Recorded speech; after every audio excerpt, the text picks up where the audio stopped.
लगातार सवाल पूछा जा रहा था कि जिस तरीके से इजराइल की मदद करने के लिए सीधे तौर पर स्पष्ट तौर पर पर्दे के आगे आकर अमेरिका ने ब्रिटेन ने सहायता की, क्या ऐसा कोई कदम अब तक चीन या रूस की तरफ से क्यों नहीं उठाया जा रहा? चीन भी कह रहा है, रूस तो लगातार कह रहा है, लेकिन इन सब के बीच रूस आगे आकर युद्ध लड़ने के लिए तैयार क्यों नहीं है?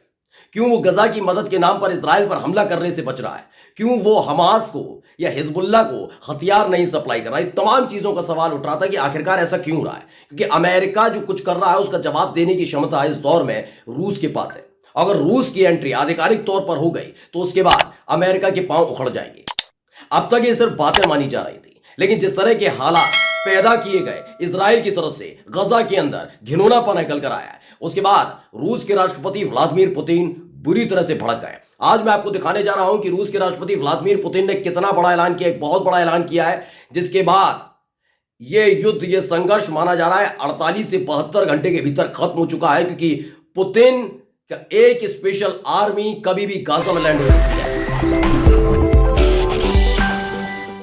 नमस्कार, मैं हूं प्रज्वल गौतम और आप देख रहे थे घंटा। मैं अपनी इस वीडियो की शुरुआत करूं दोस्तों, उससे पहले एक छोटी सी अपील आपसे करना चाहूंगा। जो स्क्रीन पर आप नंबर देख रहे हैं उस नंबर पर जितनी संभव हमारी मदद हो सके वो करिएगा। आपका प्यार, आपका दुलार, आपकी मोहब्बत हम तक पहुंचे, इसके लिए मैं बहुत शुक्रगुजार हूं। आपका लगातार पहुंच भी रही है, मैं, मेरी टीम लगातार आपका आभार जताते हैं। और अब आपको दिखाता हूं एक बहुत विस्फोटक खबर। विस्फोटक इसलिए कह रहा हूं क्योंकि इजराइल की ताकत बढ़ी हुई क्यों है, ये मैं मेरे सहयोगी लगातार बता रहे हैं। ये सब है अमेरिका की वजह से। क्योंकि देखिए, इतना हथियार नहीं थे, इतने हथियार आए कहां से? इजराइल ने दिए थे, अमेरिका ने दिए थे इजराइल को। अब यही काम पुतिन करने जा रहे हैं। पुतिन का एक बहुत बड़ा बयान सुन लीजिए क्या है, और उसके बाद दिखाऊंगा अमेरिका में क्या कुछ हो रहा है। माना जा रहा है कि अमेरिका कि या तो राष्ट्रपति को बदला जा सकता है, उनके खिलाफ कड़ी कार्रवाई की जा सकती है, या फिर जो बाइडेन अपने ही देश के नागरिकों के कहने पर इजराइल के खिलाफ कोई बड़ा कदम उठाएंगे। अब सारी चीजें हद से पार हो चुकी हैं। इसलिए पहले देखिए, मेगाट्रॉन ने खबर छापी है, लिखा breaking Putin wants the West. इसे हिंदी में कन्वर्ट करके आपको बता देता हूं। पुतिन ने पश्चिम को दी चेतावनी। उन्होंने कहा हमारे पास ऐसे हथियार भी हैं जो आपके क्षेत्र में हमला कर सकते हैं। साफ साफ बताया गया है, और यह धमकी सिर्फ अमेरिका को नहीं है, ब्रिटेन को नहीं है, बल्कि इजराइल को भी दी गई है। बताया गया है कि ध्यान रखना, हम पे हथियार हैं ऐसे। राष्ट्रपति व्लादिमीर पुतिन ने गुरुवार को पश्चिम को देशों को ऐसी चेतावनी दी है कि रूस के पास ऐसे हथियार हैं जो उनके क्षेत्र में हमला कर सकते हैं, और उनकी धमकियों के से परमाणु युद्ध का वास्तविक खतरा पैदा हो सकता है, यानी न्यूक्लियर बॉम्ब भी दागा जा सकता है। और रूस के पास हथियार हैं, यह अमेरिका जानता है। पुतिन ने कहा अंततः उन्हें एहसास होना चाहिए कि हमारे पास भी ऐसे हथियार हैं जो उनके क्षेत्र में लक्ष्यों पर हमला कर सकते हैं। पश्चिम जो कुछ भी लेकर आता है वह परमाणु हथियारों के इस्तेमाल के साथ संघर्ष का वास्तविक खतरा पैदा करता है, और इस तरह सभ्यता का विनाश होता है। राष्ट्र की स्थिति पर उनका वार्षिक संबोधन था कि पश्चिमी देशों को आड़े हाथों लेते हुए उन्होंने साफ साफ कहा है कि संभल जाइए, अब भी वक्त है, संभल जाइए। मैंने पुतिन का यह बयान आपको क्यों सुनाया, पहले मैं आपको उनके बारे में बता दूं। अमेरिका और रूस के बीच का एक बहुत बड़ा अंतर है। मैं सिर्फ व्लादिमीर पुतिन की बात नहीं कर रहा हूं, मैं जो बाइडेन की बात नहीं कर रहा हूं, मैं उस गद्दी की बात कर रहा हूं जिस पर ये लोग बैठते हैं। यानी अपने अपने देश के दोनों राष्ट्रपति हैं, और दोनों ही राष्ट्रपतियों का या फिर दोनों देशों का एक इतिहास है। अमेरिका का इतिहास हमेशा अपने फायदे के हिसाब से बदल रहा है, लेकिन रूस का हमेशा ऐसे इतिहास रहा है कि वो अपने फायदे के हिसाब से नहीं बदलता, बल्कि अपने दोस्तों के लिए वो किसी से भी भिड़ जाता है। यह इतिहास है रूस का। या आप जो मेरी वीडियो देख रहे हैं जानते होंगे, रूस का यह इतिहास रहा शुरुआत से। उसने हमेशा जिसको अपना माना, मैं अपने देश के बारे में कहता हूं जी, अमेरिका जब हमारे पर विपत्ति आई थी वो अमेरिका था जो हमें सड़े गले गेहूं भेज रहा था जी। लेकिन रूस ने हमेशा सच्चे दिल से हमारी सहायता की, मदद की। रूस एक सच्चा साथी है, इसलिए रूस की तरफ से बयान आना, अमेरिका की तरफ से देखा होगा आपने हाल ही में क्या बयान आया था कि फिलिस्तीन को एक स्वतंत्र देश बनाया जाए, सऊदी अरब उसकी देखरेख करे। इधर ये कहता है, फिर दूसरे दिन कहता है कि गजा में नरसंहार हो रहा, हम मानते नहीं है। मैंने ये खबर दिखाई थी आपको। यानी उसका दोगलापन लगातार जारी है दोस्तों।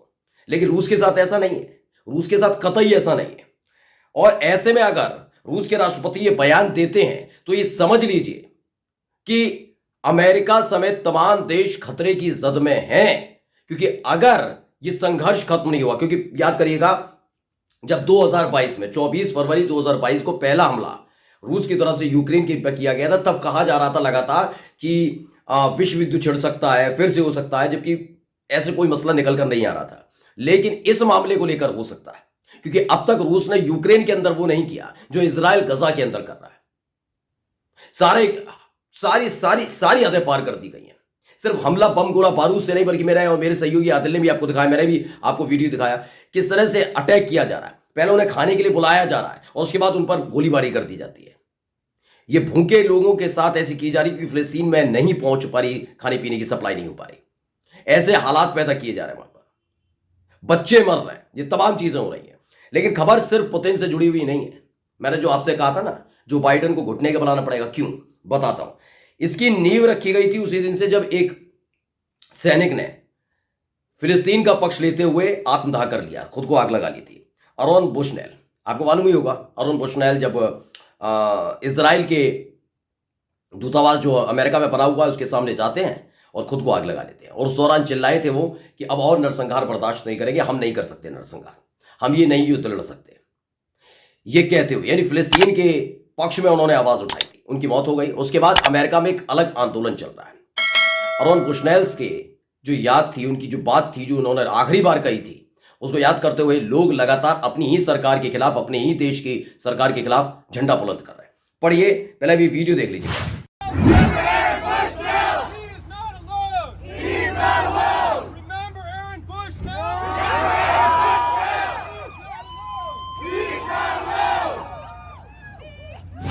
तो वीडियो देखिए, इसमें मेगाट्रॉन ने लिखा है US veteran continue to raise their voice against the genocide in Gaza. क्या लिखा है इसमें? बताया गया है गजा में नरसंहार के खिलाफ अमेरिकी दिग्गज लगातार आवाज उठा रहे हैं। अमेरिकी दिग्गजों ने एरोन बुशनेल की श्रद्धांजलि में अपनी वर्दी जला दी है। बताया गया कि गजा में नरसंहार के खिलाफ अमेरिकी दिग्गज लगातार सवाल आवाज उठा रहे हैं। अमेरिकी दिग्गजों ने एरोन बुशनेल की श्रद्धांजलि में अपनी वर्दी जला दी, और यह सीधे तौर पर जो बाइडेन को ही चेतावनी है। यानी एक तरफ पुतिन की एंट्री, आधिकारिक एंट्री कभी भी हो सकती है, क्योंकि पुतिन का इस बार गुस्सा पहले के मुकाबले बहुत ज्यादा बढ़ चुका है। अभी तक बात चल रही थी कि ईरान और रूस के बीच में टाई अप हुआ है, हथियारों की सप्लाई, तमाम चीजें बात हुई हैं। बीच में खबर यह भी मैं लेकर आया था, आपको याद करिए कि गजा में हमास के सामने प्रस्ताव रखा है कि जो उनकी प्राइवेट आर्मी कही जाती है वैगनर ग्रुप को भेजने के लिए तैयार हो रहे थे रूस के राष्ट्रपति व्लादिमीर पुतिन। वो चाहते थे कि वैगनर ग्रुप वहां उतरे और आराम से इजराइल को सबक सिखाए, जैसे कि यूक्रेन में घुसकर वैगनर ग्रुप की वजह से ही रूस ने यूक्रेन के कई हिस्सों पर कब्जा कर लिया था। ऐसे ही हालात वहां पैदा हो जाए। तो एक तरफ है रूस और वहां दूसरी तरफ जो बाइडेन अब फंस गए हैं कि इजराइल की जो वो मदद कर रहे थे, अब दो तरीके से फंसे हुए हैं जो बाइडेन। अगर वो इजराइल से वापस आते हैं तो इजराइल उनका पैसा नहीं देगा, यानी वो जो बम गोला बारूद मिसाइल दी गई है उसका पैसा नहीं आ सकता है अगर अपनी बात से पलटते हैं जो बाइडेन यानी अमेरिका पलटता है। और दूसरी चीज फंसी हुई है कि अगर वो नहीं मानते हैं तो उनके खिलाफ ऐसे हालात पैदा हो जाएंगे कि उनको गद्दी से हटा दिया जाएगा। उनके अपने ही देश में उनके अपने ही सैनिक, उनके अपने ही लोग अब बगावत पर उतर आए, जिसकी एक एक तस्वीर लगातार मैं आप तक पहुंचा भी रहा हूं। नमस्कार।